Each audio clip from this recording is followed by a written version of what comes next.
Hey everybody, welcome back to this week's episode of Flick News. Izola here, and if you're new, this is a segment that we do on Flick Direct where I give you some of the information that has been released in movie news. So grab your popcorn, sit back, relax, and let's get this started. Ho ho, hold on to your reins everybody. Santa has been kidnapped and only Dwayne Johnson and Chris Evans can save him. Well, maybe with the help from a few others. The trailer was recently released for Red Ones and it does not disappoint. Now, if you're thinking that this is going to be one of those real sweet Miracle on 34th Street kind of movies, this is not for you. Skip to the next one.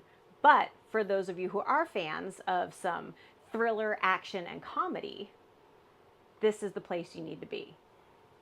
The trailer starts off with JK Simmons, who is ripped, by the way, working out. And then, there's some clips of this and that. Don't want to give too much away.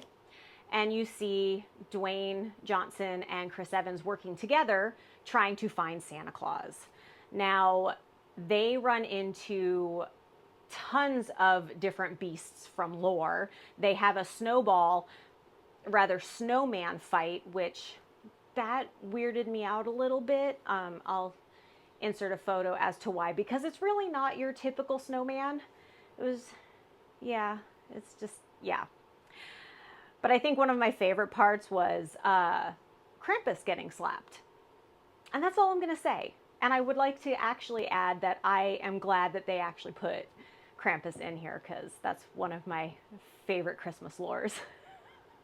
It's really funny.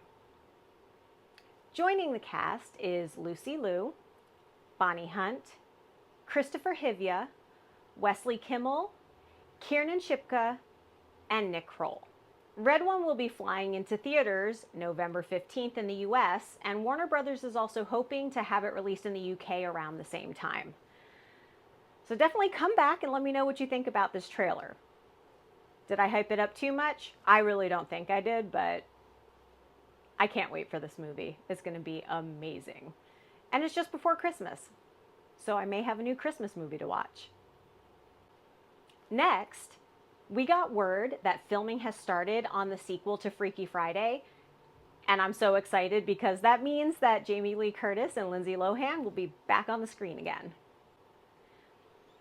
Now, the movie originally came out, 21 years ago. Oh my God, that's so long ago.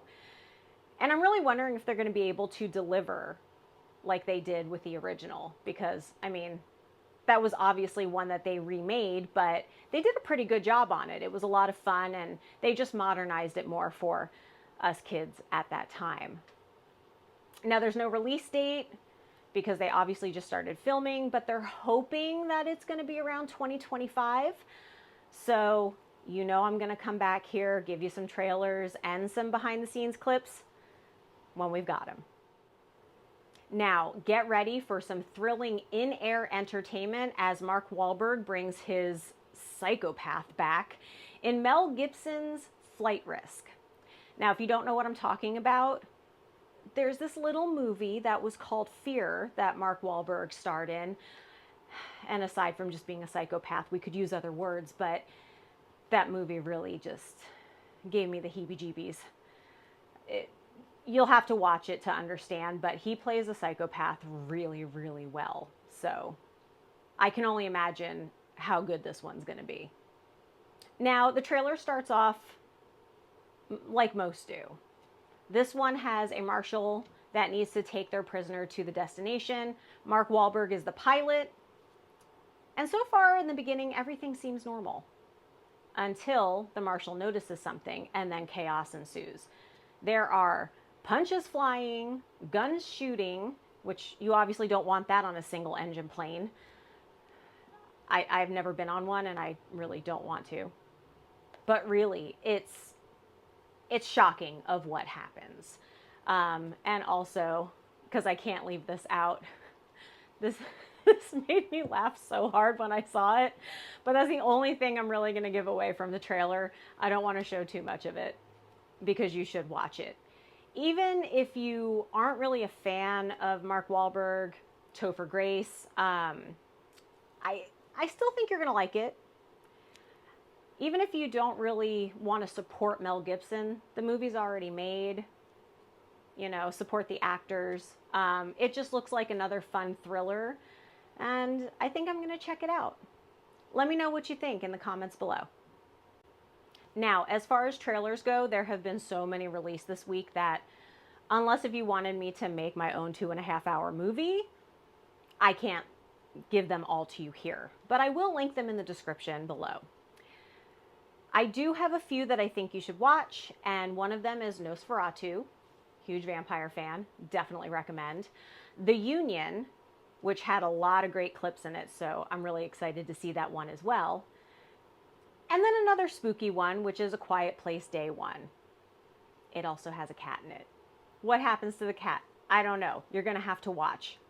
Leave a comment below after you've watched the trailers that I recommended, and let me know what you think. I'm very curious to hear your thoughts.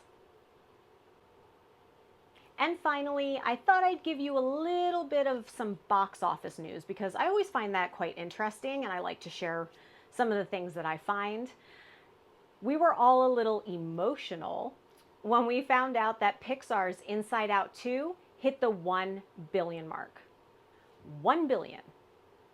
And I don't think it's stopping anytime soon because they were still almost on top for this last weekend with their earnings.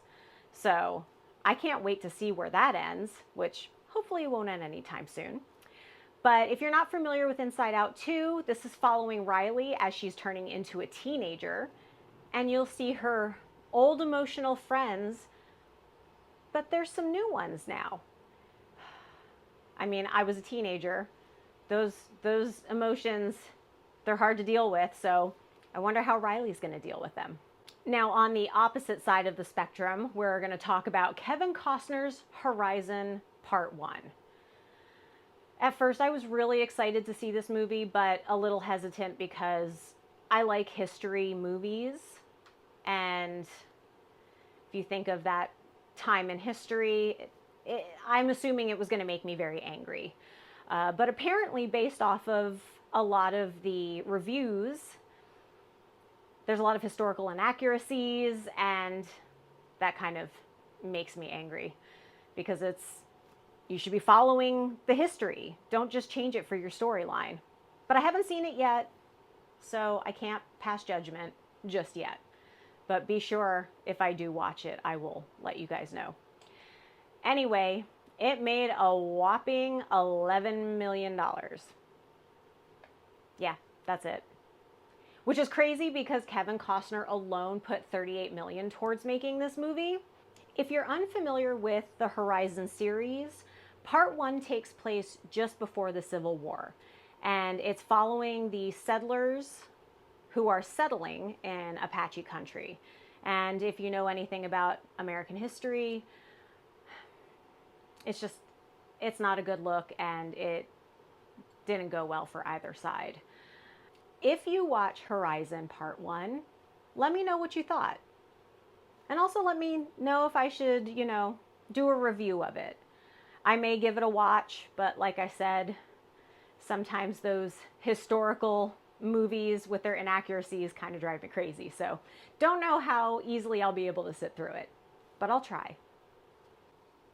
And with that, this concludes this week's episode of Flick News. Be sure to like and subscribe to both of our channels to ensure you don't miss out on any news. Thanks for watching, and we'll see you next time. Bye!